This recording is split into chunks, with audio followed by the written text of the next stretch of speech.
ও মা, কই গো?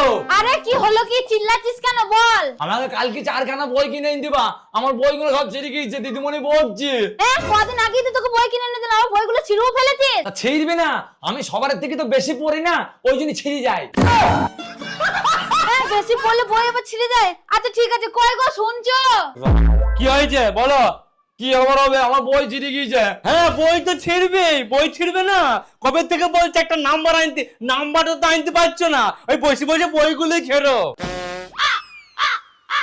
আরে এটা তুমি কি কথা বলছো? ও তো এবার ভালো নম্বরই নিয়েছে, 100-র মধ্যে 99 নিয়ে এসেছে। আরে মা, বাবা পরীক্ষার নম্বরের কথা বলছি না, ম্যাডামের নম্বর আনতে বলছি। তবেরে ঘাটে পুরো নিবংশে। ইয়ে মানে এই ছেলের পড়াশোনাটা কেমন হচ্ছে আর কি, ওইটুকু জিজ্ঞেস করতাম। দাদা ঘাটে পুরো নিবংশে, রাতটা হোক তারপর আমি তোকে দেখাচ্ছি মজা।